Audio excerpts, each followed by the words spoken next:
Hello, ladies and gentlemen. It's Mike here at Game From Scratch, and today we're checking out Terrain Studio. This is my favorite kind of thing. It is free, it is open source, and it is powerful. So if you're looking for a terrain editor, perhaps you're using Godot, which does not have such a beast, you can create your terrains using this guy. Now, this has both the ability to do like height map traditional terrain, and you can export out as height maps, or you can export out as GLB, which is just binary mesh data and textures, so you can then import it into Blender, Godot, wherever you wish, and create terrain that way. So traditional terrain editing tools that you've known and loved. So you got things here like a traditional paint approach, raising the height. So I could pick a brush and I can come in here and I can raise the height of a certain area. We got a number of different options. So if here I want to make it more of an organic setting right there, I can do so. If I want to lower, I can do that as well. You lower it to a point, it will go ahead and revert it into the water, which, by the way, can also be exported as well. Specifically, speaking of water, if you want to come in here and carve out rivers, you could do that as well. If you've worked with any terrain editor, you've got an idea of exactly what we are dealing with here.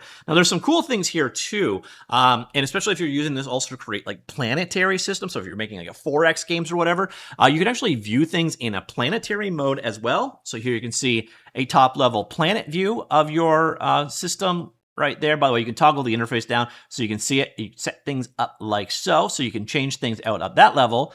But we can also go into this mode here, which is like an infinite view mode. This does take a couple seconds to hook the shaders up, but then you can actually go ahead and fly through your terrain, get an idea of what it looks like. Very useful if you're ultimately exporting things out to a game engine. Now, one thing you're going to want to know, though, you can't currently edit. So if I go to the paint tools here, like if I go up here and paint, it says currently available in studio mode only. That's the only unfortunate part. By the way, in tile mode, you can also keep growing out tiles dynamically. So you see right there, I could click and add more and create an additional terrain and grow my terrain out that way.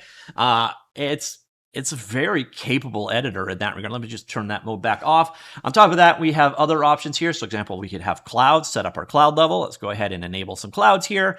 And there you see, okay, that's maybe a little too dense and then maybe a little too much. There, we got a lot less cloud going on right there, but you can also use this to set up clouds in your world, which we can then, ignore and navigate around.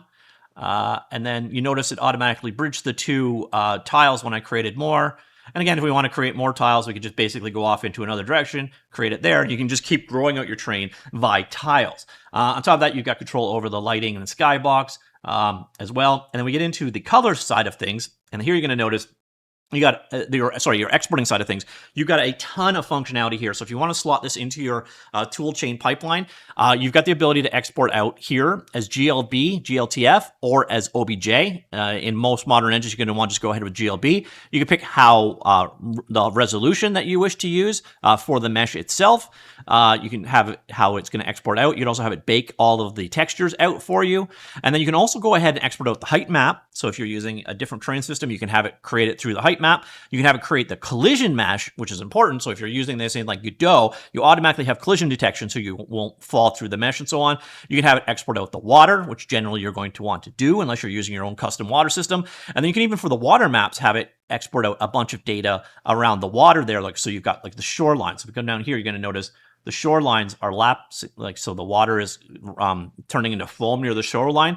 You can actually export out those foam masks, etc. here as well. And then when you do this, it basically just comes out and we go ahead. So let's go ahead and include water as well. And then export. And then that will just bring it down as a GLB file into your downloads folder. So let's head over here. It's going to take a second, but let's go to downloads. Okay, I'll pause while it's finishing. All right, so there you go. Comes down as a zip file. We extract that zip file out like so. And then you're going to notice inside of that folder, you have a GLB file, a JSON file for the terrain presets, and then we've got the textures. By the way, you can then, if you want, you can actually load your files back in by passing in that JSON and get things accordingly, which is very cool. So you got the terrain in a binary format there that you could then import into Godot or Blender or wherever else. And then you've got the maps for like the texturing of the terrain. And you can see here, top-down what it looks like there. Now you're going to notice this put the clouds in place, so you may or may not want that. That's kind of up to you.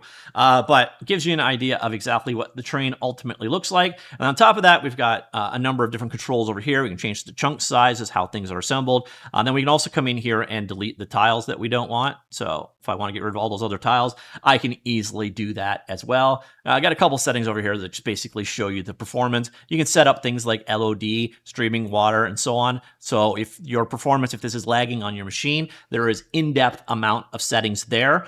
And then on top of that, we go back over here to terrain. And I think I'm not sure if I showed you noise on this one. We've also got the ability to change noise on the terrain, like here at a total level, or we can also do that at the layer level. I can add a new noise layer on top. You can see here a bunch of different options there for how noise will work. So I can come in here and do like a cellular noise on top, like so, and then we can go ahead and select that, and then you can see what it's doing. Obviously, that is very strong, but you can do noise level changes for your entire train here as well. And then going back to our train over here, you're going to notice we can actually start with some presets. So here we're using a highlands, but if we wanted to do a desert dunes, or we could do rolling hills, or we could do a volcanic island, and so on. Again, if you want, you can basically just completely randomize and get whatever result you want, but it is going to use what settings you picked over here. So let's go back here to highland, and then we can randomize out and get whatever kind of train we want. Now, and even cooler, we can actually come up over to here, and you can actually bring in, so if you had your own height map, you could bring in a height map here, but you can also bring in height maps from a variety of areas around the world. So these are pre-existing height maps. So here's Mount Kilimanjaro, and you can bring it in, and this is based off of real-world height maps, or the Italian Alps. Here we've got a volcano area. I'm not even going to try and say that one, but as you can see here, you can actually bring in a bunch of predefined height maps, so you can have real world terrain here. By the way, there is what the height map looks like that is being brought in.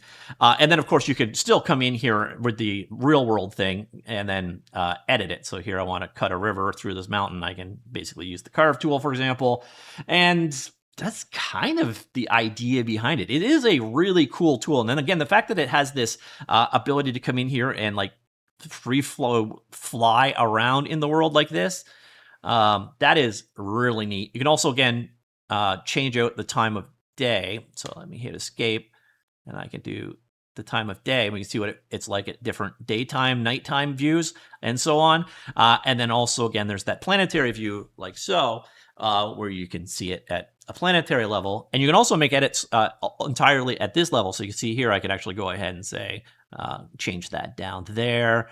I can change the various different values there. I can, again, change the noise levels and so on as they affect things. So you can work at this level. So if you were creating planets, you can do it that way and then export this out as like the height map. Or I guess, I don't know if I export this one out as a GLB, it's not going to be spherical. It's going to still be top down.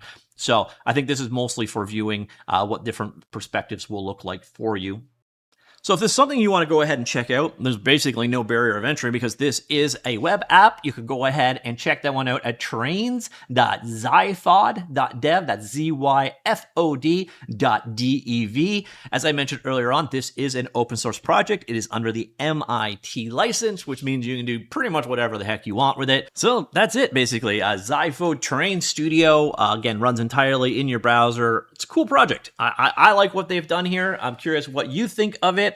Again, it's one of those things that if you're working with something like Godot, this functionality is not built into Godot, so you need a tool to use it. And then you can ultimately take the results out. I guess I should show that quickly. Here is that train we exported out earlier in Blender, so you can get an idea of what that is like. And then, again, you get the textures, you get the meshes. You probably want to export it in a higher texture format than I did as well. You'll also notice that the water is its own channel, like so. And then obviously you can do whatever you want with the water after the fact, but you see it comes out as its own thing as well. So that is it. Again, you can slot it into your pipeline however you wish. So if you need to make terrain or planets, that kind of thing, is you can export out either height maps or GLB files, or I guess technically OBJ as well. So that's Terrain Studio. Let me know what you think. Comments down below. I'll talk to you all later. Goodbye.